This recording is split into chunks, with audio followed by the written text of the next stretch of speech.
खबर पर नजर में आपका स्वागत है। आज हम उत्तर प्रदेश चुनाव के संभावित परिणाम के प्रभाव की चर्चा करेंगे।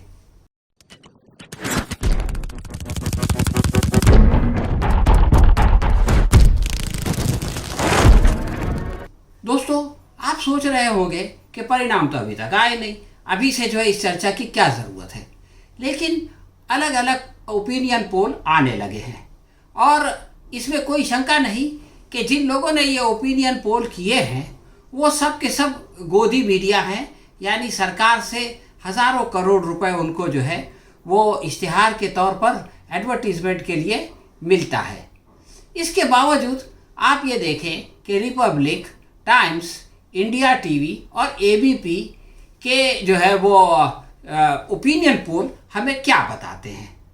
सबसे पहले इनमें जो सबसे बड़ा देशभक्त है रिपब्लिक, उसका जो है वो ओपिनियन पोल देखें तो उसके अनुसार बीजेपी को इस चुनाव में यानी 2022 के चुनाव में 252 से 272 के बीच में सीटें मिलेंगी।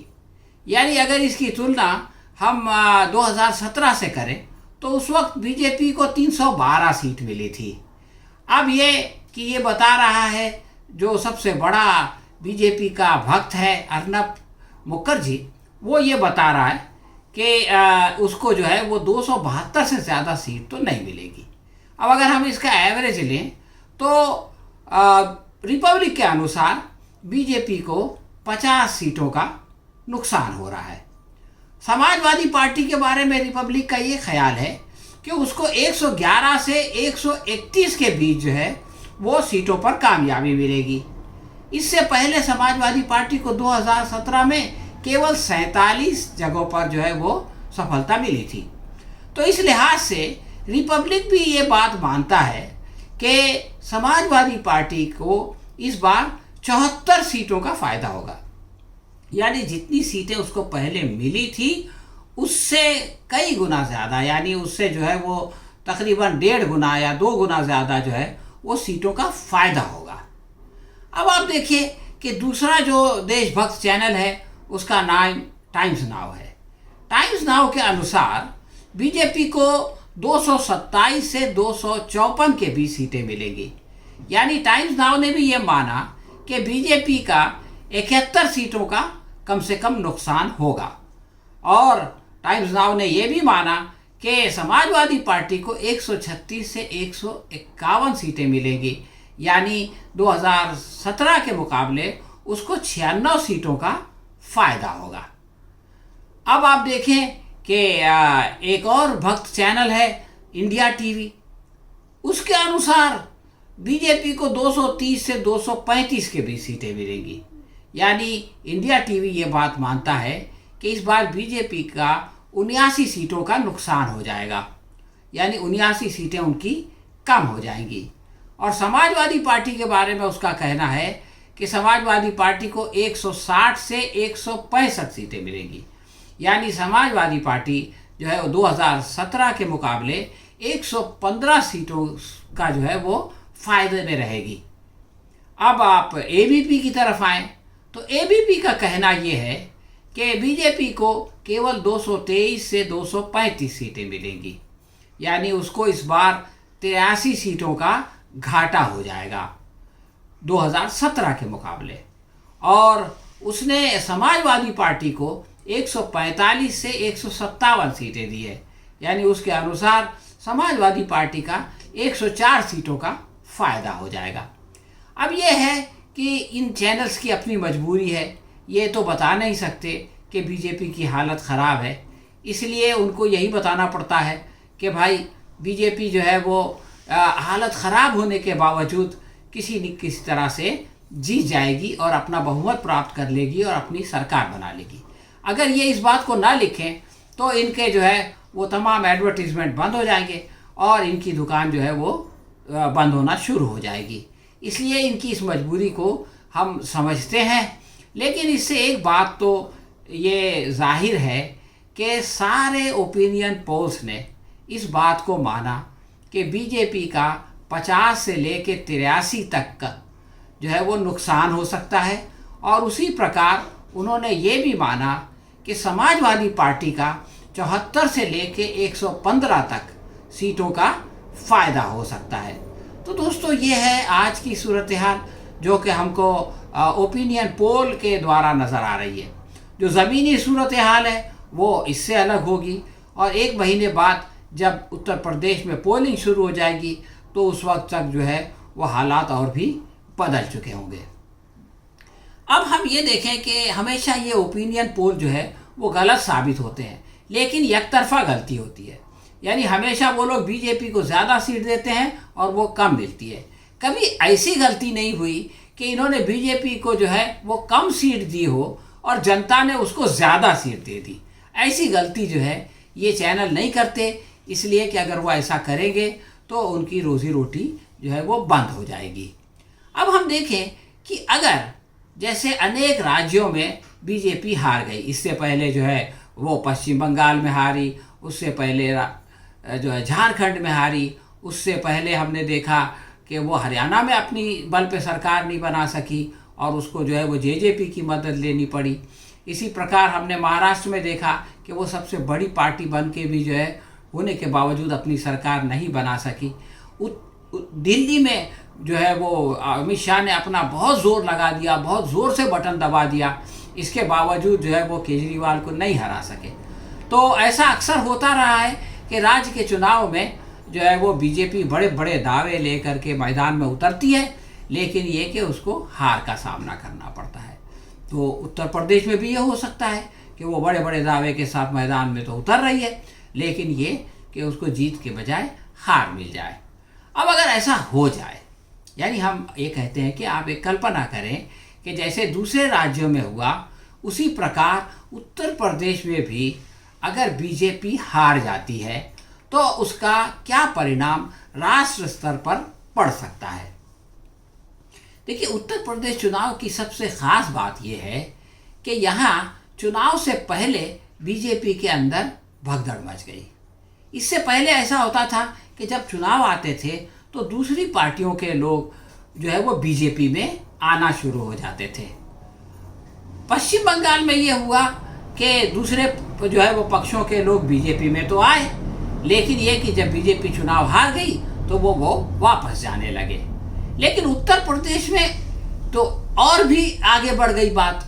उत्तर प्रदेश में चुनाव से पहले ही बहुत सारे नेताओं ने बीजेपी को छोड़ना शुरू कर दिया।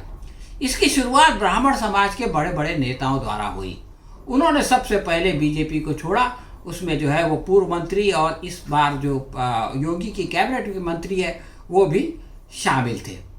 उसके बाद ये हुआ कि बहुत बड़ा झटका बीएसपी वालों ने दिया। बीएसपी वाले जो है वो बीजेपी से निकलकर अपने मायके में नहीं गए, यानी दोबारा बीएसपी में नहीं गए, बल्कि अपनी ससुराल समाजवादी पार्टी में चले गए। अब ये घर वापसी का प्रयोग अगर सफल हो जाए, यानी अगर इसकी वजह से बीजेपी जो है वो उत्तर प्रदेश में हार जाए और समाजवादी पार्टी जीत जाए, तो इसका राष्ट्र स्तर पर क्या परिणाम होगा ये हम जानने की कोशिश करेंगे।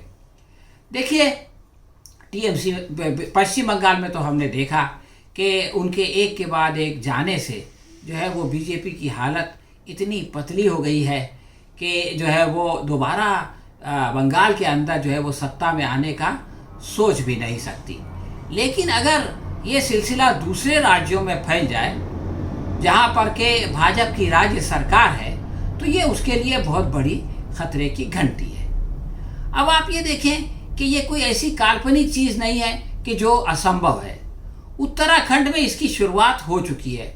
वहाँ पर ट्रांसपोर्ट मिनिस्टर यशपाल आर्या जो कांग्रेस से जो है वो बीजेपी में आए थे, वो वापस लौट चुके हैं। यशपाल आर्या जो है 5 मरतबा कांग्रेस के टिकट पर और एक बार बीजेपी के टिकट पर चुनाव जीत चुके हैं। पिछली बार जब उन्होंने कांग्रेस पार्टी से अपने बेटे संजीव आर्या के लिए टिकट मांगा तो कांग्रेस ने मना कर दिया। इससे वो नाराज़ हो गए और उन्होंने जो है वो बीजेपी का रास्ता पकड़ा।